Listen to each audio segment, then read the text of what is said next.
बिहार के शिक्षा विभाग पर माफियाओं का कब्जा हो गया है।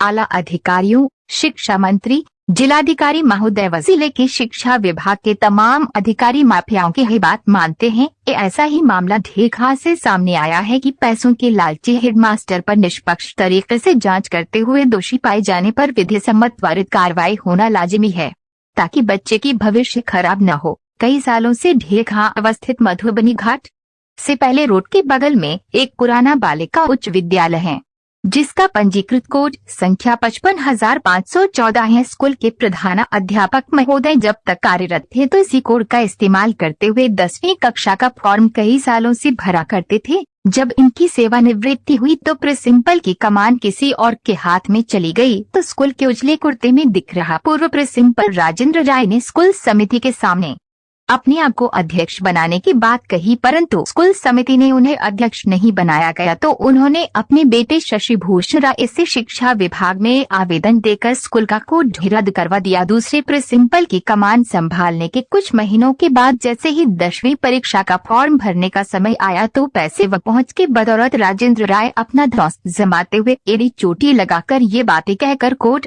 बंद करवा दिए कि 55,514 कोड स्कूल का वैध नहीं है। सवाल ये खड़ा होता है कि जब कोड वैध नहीं है तो इतने वर्षों से फॉर्म कैसे भराता था और परीक्षा कैसे हो जाती थी, और जैसे ही राजेंद्र राय सेवानिवृत्ति हुए उसके बाद कोड अवैध कैसे हो गया। गजब के पदलोभी है साहब, पैसों के लिए गंदी करतूत करने से बाज नहीं आए। इतना ही नहीं, विद्यालय में किसी की एक भी नहीं सुनते थे। कई बार स्कूली अध्यापक के द्वारा गलत रोकने का किया गया प्रयास, लेकिन इनके रौब के आगे हेडमास्टर साहब का नाम तो देश के बहुचर्चित व प्रथम राष्ट्रपति के नाम जैसा ही है, लेकिन काम की बात करें तो बेहद ही निचले स्तर की है। बताते चलें कि प्राप्त जानकारी ये भी सामने आई है कि जब भी पोशाक, साइकिल व अन्य तरह की राशि आवंटित होती थी तो घूसखोर प्रिंसिपल विद्यालय में तो कम घर पर ही कागजों के सहारे खाना पूर्ति करते हुए पैसों को गबन कर लेते थे। अभी तक करोड़ों रुपए गबन कर चुके हैं, सिर्फ और सिर्फ पैसों की उगाही करते हुए तिजोरी भरने का काम किए हैं। इनकी मंशा ये रहती है कि मैं कितना भी गलत कर लूं कहीं कोई उंगली नहीं उठा सकता और मुझ पर कार्रवाई हो ही नहीं सकती। पूर्व प्रिंसिपल राजेंद्र राय ने शिक्षा विभाग पर एक बहुत बड़ा सवाल खड़ा कर दिया। और विद्यालय के अध्यक्ष जी हमारे साथ हैं। मैं इनसे जानना चाहूँगा कि आखिर आज जो बैठक हुआ इस पे किस प्रकार की निर्णय लिया गया और इस विद्यालय का कोड दूसरे विद्यालय से टैग होने के पीछे क्या बात है। मुखिया जी आइए। हाँ सर, आपको बहुत बहुत समय मुझे दिए। सर, विद्यालय में ऐसी क्या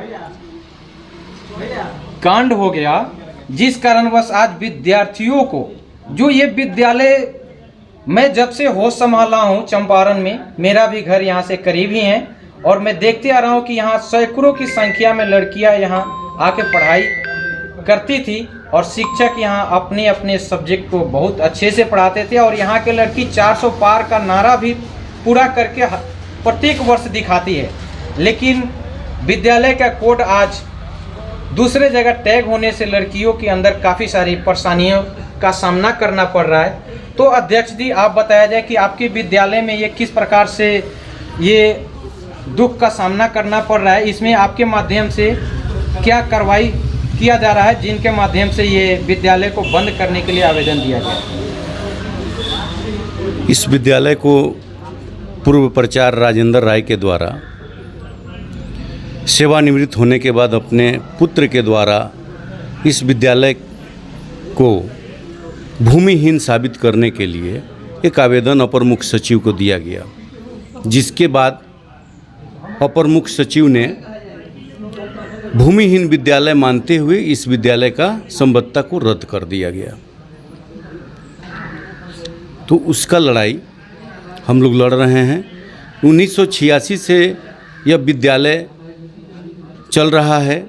1990 में सारे मानकों को पूरा करने के बाद इस विद्यालय को संबद्धता मिला, कोड मिला और 1990 के बाद से इसमें जो है पोशाक राशि, साइकिल राशि, बच्चों को यहाँ से 300 से 400 बच्चियाँ हर साल मैट्रिक की परीक्षा देती हैं। और यहाँ जो है आप देख सकते हैं इस विद्यालय में चारों तरफ से चार दीवारी है मेरे द्वारा भी यहाँ एक पुस्तकालय निर्माण कराया गया था।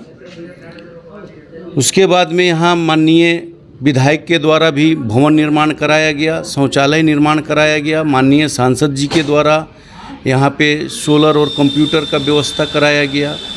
लेकिन सेवानिवृत्त होने के बाद उनको लगा कि यह पूरा फर्जी है और जितना हो सके मलाई उन्होंने खा लिया 32 साल में। और मलाई खाने के पश्चात उन्होंने कहा कि अभी संस्था को बंद करवा देते हैं और अपने पुत्र को ही इस विद्यालय में के अगेंस्ट में खड़ा किए और उनसे आवेदन करवा के इसका संबद्धता रद्द कर दिए। अब हम लोग को ये समझ में नहीं आ रहा है कि उनके पुत्र सही हैं या पिता सही हैं। अगर पिता सही हैं तो उनके पुत्र पर FIR दर्ज होना चाहिए। अगर वे पुत्र का कहना सही है तो 32 साल से जो उनके पिताजी ने यहाँ से अनुदान राशि का उठाव किया है और सरकारी राशि का दुरुपयोग किया है, उनके ऊपर इसका FIR होना चाहिए। हम लोग बस यही लड़ाई लड़ रहे हैं। हमारे 10 पंचायतों के बीच में एकमात्र यह बालिका उच्च विद्यालय है जहाँ सुरक्षित माहौल में, सुरक्षित वातावरण में पठन पाठन का किया जाता है। और इस विद्यालय को समाप्त कर देना यह हमारे पूरे समाज के लिए बहुत ही कष्टदायक है, पीड़ादायक है। इसलिए हम लोग 10 पंचायत के लोग मिलकर के इस लड़ाई को लड़ रहे हैं। उसी क्रम में आज हम लोग माननीय विधायक जी को भी अपने बैठक में आमंत्रित किए थे। विधायक जी के द्वारा माननीय जिला पदाधिकारी को दूरभाष पर बात हुआ। उन्होंने भी हम लोगों के शिष्टमंडल को कल बुलाया है। कल हम लोग जाएंगे और श्री जिला पदाधिकारी महोदय से अपनी बात को रखेंगे और इस पर न्याय की मांग करेंगे। चलिए, बहुत बहुत धन्यवाद।